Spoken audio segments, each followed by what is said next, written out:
Nasikia kuna milioni 10 kwa atakaye kuja na wazo litakalokomesha msongamano naamini jijini Dar es Salaam, labda majiji mengine makubwa.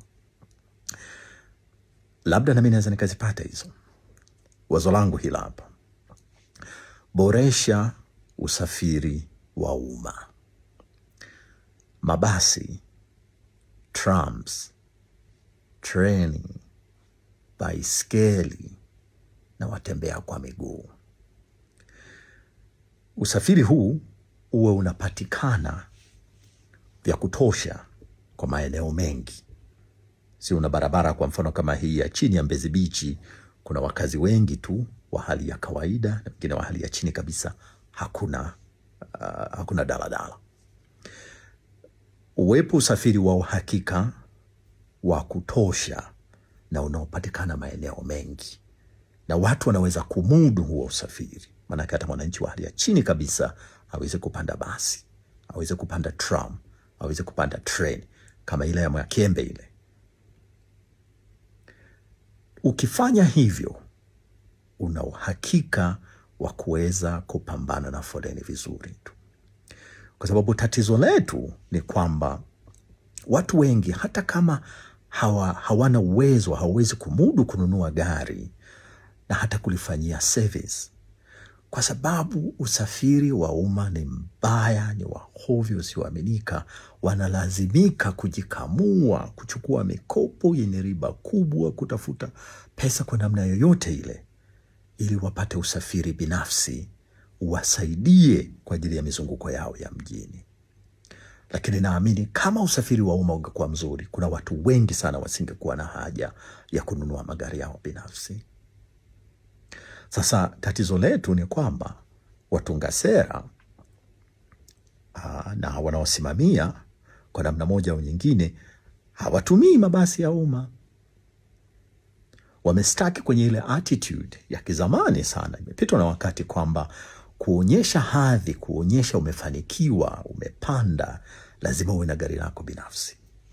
Wanakutana na mbunge ameingia tu bungeni kidogo, tayari anataka kumiliki gari la milioni 400, milioni ngapi. Anataka kuonyesha wananchi huyu ni mwakilishi wa mwananchi tu. Umefanya biashara gani ya kukuingizia pesa kiasi hicho? Ukiingizia taifa faida kiasi kwamba uwe na uhalali wa kumiliki gari la milioni 400, 500. Ni mwakilishi wa wananchi tu. Lakini kama ungekuwa unatumia usafiri wa umma, ungefahamu umuhimu wa kutumia. Nitakupa mfano mmoja. Miaka 10 iliyopita nilikuwa nasoma Canada, chuo kikuu cha Toronto pale. Sasa katika programu yetu ya watu wachache, kila siku ya Jumatano au Alhamisi kama sikosei, tulikuwa tuna host watu wakubwa tu, hasa watunga sera hawa, na kina Justin Trudeau, huyu waziri mkuu wa zamani wa Canada, tuliwahi kumwalika. Lakini sasa siku hii moja tulikuwa na meya wa zamani wa jiji la Toronto. Sasa siku hiyo mimi nilikuwa na host hiyo kama vile ndio mwenyeji wa siku. Tumemaliza lunch, tunatoka na msindikiza, tunaongea kidogo, tumefika eneo la maegesho ya baiskeli, akasimama. Nikamuuliza, umepaki wapi gari lako nikupeleke huko? Akasema, mimi sijaja na gari, mimi nimekuja na baiskeli hapa, ndio usafiri wangu. You can imagine my shock and my surprise. Kwanza nilikuwa very embarrassed. Huyu mayor ambaye anasimamia sera kwa namna moja au nyingine, labda anashiriki labda hata kutunga au kuinfluence sera, atakuwa na uwezo mzuri sana wa kufahamu adha ya usafiri wa umma, kwa sababu yeye mwenyewe ni mtumiaji wa huo usafiri wa umma. Na hizi utazikuta sana kwa nchi kama za Scandinavia, utakuta zingine hata Ulaya pia. Watunga sera wengi tu, watu wa hali ya juu tu, wanatumia usafiri wa umma, wanaendesha baskeri, wanapanda mabasi, wanapanda treni, na hivyo ni rahisi kwao kupigania kuhakikisha kwamba inakuwa bora ili na wao watumie.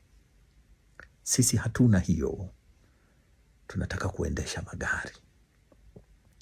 Sasa sisi tuna faida hiyo kwamba wenzetu hawa Ulaya wamekwenda mbali katika kuendelea, wametumia mabasi, wametumia magari mpaka wamefika juu, lakini wamefika mahali ambapo wanarudi sasa kule ambako sisi tunakimbia kutaka kuachana napo.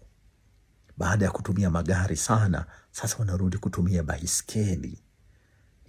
Inatiwa moyo sana kwamba watu watumie baiskeli.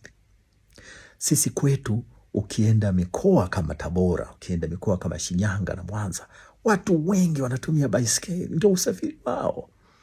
Unatoka Cheyo mpaka Rwanzali na baskeli, unatoka Cheyo mpaka Malolo na baskeli, Cheyo, Isevya, Ipuli, wengine wanakwenda mpaka Nzega na baiskeli.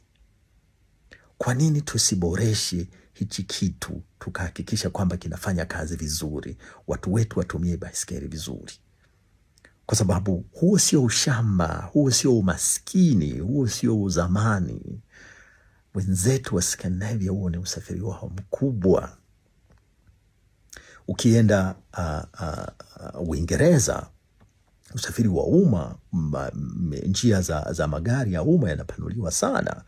Njia za train, Elizabeth Line na station zote hizo nyingi ni mpya pale, zimetengenezwa mwaka 2022 tu. Wenzetu wanaboresha usafiri wa umma ili watu wengi zaidi watumie.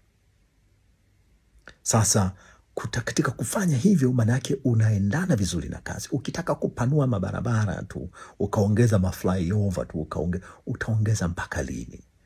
Dar es Salaam kufikia mwaka 2050 itakuwa na wakazi milioni 14. Utapanua barabara mpaka lini? Lakini unapoboresha miundombinu ya usafiri wa umma, maana yake ni kwamba utakachofanya ni kuongeza mabasi tu, utaongeza mabehewa ya train, utaongeza mabehewa ya tram. Watu watakuwa comfortable katika kutumia baskeli, na mikoa mingi tayari hivyo ndivyo wanavyofanya. Wanachohitaji ni kuboreshe watu hiyo miundombinu, halafu tutaachana na hii misongamano ya magari. Nimeipata milioni 10 hapo.